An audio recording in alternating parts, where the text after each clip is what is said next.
नहीं, समय पे चुनाव होगा, सारी प्रक्रिया चल रही है, मत पत्र की छपाई भी हो रही है। अभी आपने देखा कि 31 दिसंबर तक आपत्ति था मतदाता सूची पर जिनके नाम छूटे और आपत्ति थी। तो यानी समय पे होंगे पंचायत चुनाव? समय से होगा। कोई सरकार कोई नया नियम नहीं लगा रही है, कोई नया कुछ कानून नहीं बना रही है। तो बिल्कुल ड्यू समय पे होंगे चुनाव? बिल्कुल ड्यू समय पे होंगे। अब 2-4 दिन का, अब 26 मार्च को हुआ था, मान लीजिए पिछली बार अध्यादेश जारी हुआ था, अब मान लीजिए 28 को हो जाए। तो क्या विधानसभा चुनाव पहले होगा पंचायत चुनाव या फिर उसके बाद? भैया समय पर होगा, यही भ्रम की स्थिति बताए ना कि जो आपके जनगणना का सवाल है, परीक्षा बोर्ड परीक्षा का सवाल है, SIR का सवाल है, इसी से लोग भ्रम में हैं। विभाग जब हमारे पास है, राज्य निर्वाचन आयोग तो बयान दिया ना, आज मैंने अखबार में पढ़ा, जो चीज़ मैं कहता आया हूँ वही राज्य निर्वाचन आयोग कह रहा है, वही कोर्ट कह रही है। अब कोर्ट का डिसीजन आ जाए तब उसके बाद आगे बताएं हम। कहाँ सुनने में आ रहा है पंचायत चुनाव समय पर होंगे? सुनने में कहाँ आ रहा है ये भी बताएं। पंचायत चुनाव समय पर होंगे।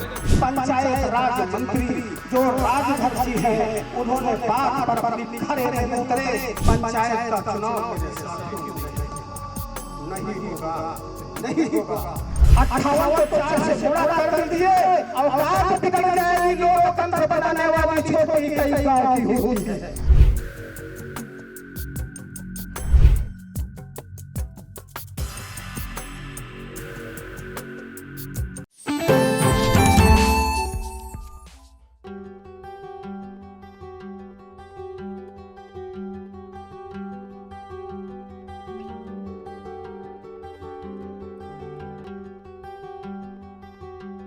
पुरानी खिड़कियों से परेशान, रस्ट, टर्माइट्स और गर्मी से थक गए हैं? लाइए ग्रीन प्लास्ट UPVC विंडोज और doors, sound proof, weather proof, termite proof. खिड़की, दरवाजा, पार्टीशन, हर डिजाइन, हर size, made using German technology, आपके घर के लिए। हजारों घर पहले से बदल चुके हैं, अब आपकी बारी। Green प्लास्ट, Sitapur UP। कॉल करें 7007242906। अपने घर को बेटर बनाओ।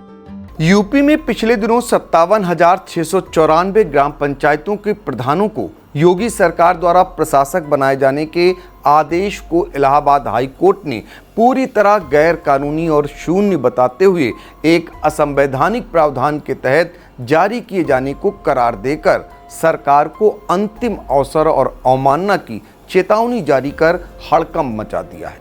अब प्रधानों की स्थिति फिलहाल त्रिशंकु जैसी हो गई है और चुनाव लड़ने की तैयारी कर रहे भावी उम्मीदवारों को लग रहा है कि एक जंग जीत ली है और दूसरी जंग त्रिस्तरीय पंचायत चुनाव कराने की वह जीत लेंगे।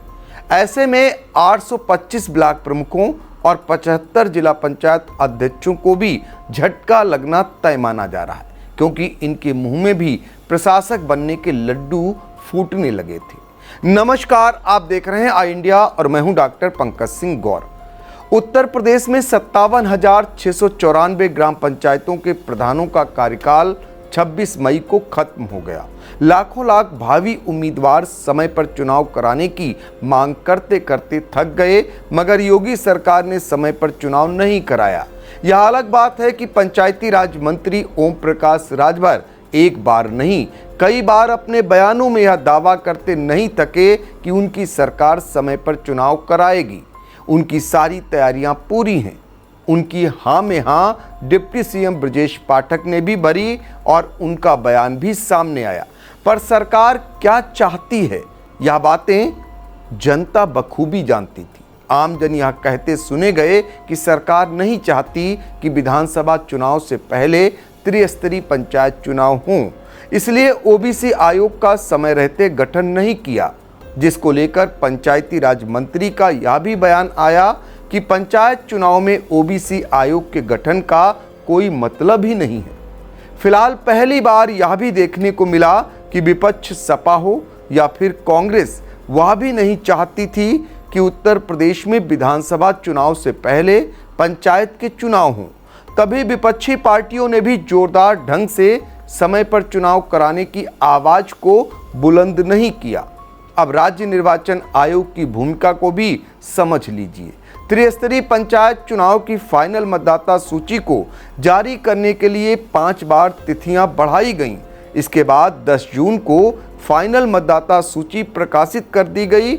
अब ओबीसी आयोग का समय पर गठन न होना और फाइनल मतदाता सूची न जारी करना यह साबित करता है कि समय पर चुनाव कराने को लेकर टाल मटोल किया गया, क्योंकि जब पता था कि बिना ओबीसी आयोग के गठन और उसकी रिपोर्ट के बिना आरक्षण व्यवस्था लागू नहीं कर सकते, तो फिर ओबीसी आयोग के गठन में देरी क्यों की गई? जबकि संवैधानिक नियम यह है कि संविधान के अनुच्छेद 243 के अनुसार किसी भी पंचायत का कार्यकाल उसकी पहली बैठक से केवल 5 वर्ष का होता है। पंचायत का चुनाव इसका कार्यकाल समाप्त होने से पहले ही करा लेना अनिवार्य है। राज्य सरकार चुनाव को 5 वर्ष से अधिक नहीं टाल सकती। सरकार का हाई कोर्ट में रखे गए पक्ष को भी समझ लीजिए।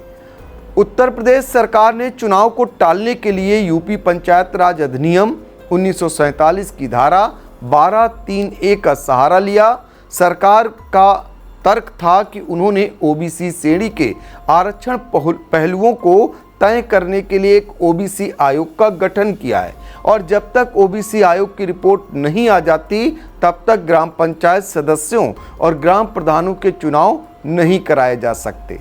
कोर्ट का अब पुराना फैसला भी जान लीजिए। प्रेमलाल पटेल बनाम उत्तर प्रदेश राज्य 2000 के पुराने मामले का हवाला दिया, जिसमें हाई कोर्ट के डिवीजन बेंच ने पहले ही यह साफ कर दिया था कि सरकार का यह कानून धारा 12(3)(a) असंवैधानिक है। राज्य सरकार चुनाव टालकर राज्य निर्वाचन आयोग की शक्तियों को छीन नहीं सकती। भावी प्रत्याशियों के लिए समय पर चुनाव कराने की लड़ाई लड़ रहे राष्ट्रीय अधिकार संघ के राष्ट्रीय संयोजक अरविंद राठौर की इलाहाबाद हाई कोर्ट में दाखिल की गई याचिका पर अधिवक्ता इम्तियाज हुसैन ने जोरदार पैरवी की, जिस पर न्यायमूर्ति सिद्धार्थ नंदन ने 25 जून को यह फैसला दिया कि शासन द्वारा 25 मई और जिला प्रशासन द्वारा 26 मई को प्रधानों को प्रशासक बनाए जाने के जारी किए गए आदेश पूरी तरह गैर कानूनी और शून्य हैं, क्योंकि वे एक असंवैधानिक प्रावधान के तहत जारी किए गए थे। आदेश में यह भी कहा गया कि चूंकि ये आदेश अवैध है, इसलिए मौजूदा प्रधानों को प्रशासक के रूप में काम जारी रखने की अनुमति नहीं दी जा सकती। हाई कोर्ट ने याचिकाकर्ता को ओबीसी आयोग को भी एक पार्टी यानी पक्ष बनाने की अनुमति देते हुए सरकार को अंतिम अवसर और अवमानना की चेतावनी भी जारी कर दी है।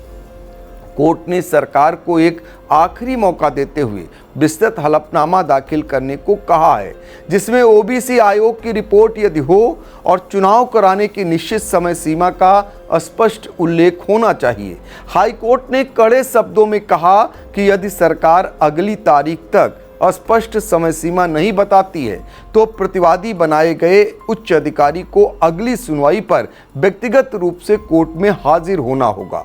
उन्हें अपने व्यक्तिगत हलफनामे में यह भी समझाना होगा कि जब हाई कोर्ट पहले ही इस कानून को असंवैधानिक घोषित कर चुका था तो उन्होंने किस परिस्थिति में यह आदेश जारी किया। ऐसा न करने पर इसे कोर्ट की आदेश की अवमानना माना जाएगा।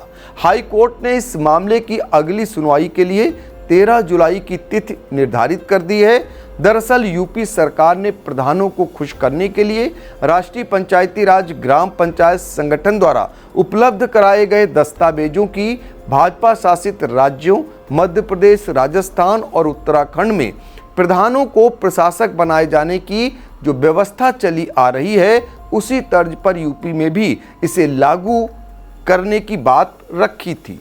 2027 में विधानसभा चुनाव होने हैं। सरकार प्रधानों को खुश नहीं यानी नाखुश नहीं करना चाहती थी। शायद इसीलिए प्रधानों को प्रशासक बनाने का आदेश जारी कर दिया। इधर 57,694 ग्राम पंचायतों में चुनाव लड़ने की लंबे समय से इंतजार कर रहे लाखों लाख उम्मीदवारों ने इसका विरोध करना शुरू कर दिया। ग्राम पंचायत स्तर से लेकर ब्लॉक, तहसील और जिला मुख्यालय से लेकर राजधानी लखनऊ तक राष्ट्रीय अधिकार संघ के बैनर तले अपना विरोध दर्ज कराया, लेकिन सरकार ने जब उस पर गौर नहीं फरमाया तब हाई कोर्ट का दरवाजा खटखटाया गया, जहां से भावी उम्मीदवार अपने पक्ष में इस आदेश को होना मान रहे हैं। ऐसे में अब 11 जुलाई को जिला पंचायत अध्यक्षों का कार्यकाल खत्म हो रहा है और 19 जुलाई को ब्लॉक प्रमुखों का भी कार्यकाल खत्म हो जाएगा। अब यहाँ भी प्रशासक शायद या जनप्रतिनिधि न बन पाए। अब सवाल ये है कि क्या सरकार हाई कोर्ट को संतोषजनक जवाब दे पाएगी? क्या ओबीसी आयोग की रिपोर्ट के बाद पंचायत चुनाव की तारीखों का ऐलान होगा या फिर अदालत और सख्त रुख अपनाएगी? इतना तय है कि उत्तर प्रदेश के लाखों मतदाता, हजारों ग्राम प्रधान और पूरा पंचायत तंत्र अब इस कानूनी लड़ाई के अगले अध्याय का इंतजार कर रहा है। नमस्कार, आपको ये कैसी खबर लगी? कमेंट बॉक्स में जाकर हमें जरूर बताएं। चुनावी समर में आया इंडिया का महासर्वे, विधायकों का रिपोर्ट कार्ड, जनता जनार्दन देगी नंबर, टिकट से पहले भरोसे की बाजी, 5 साल के इम्तिहान का परिणाम, काम या सिर्फ वादों का जंजाल। आप अपने विधायक को फिर देना चाहेंगे एक और मौका?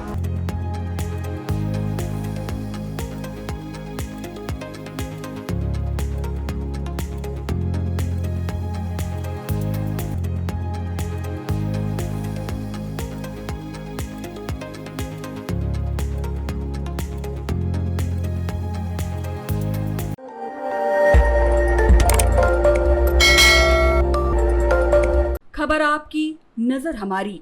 देखते रहिए आई इंडिया।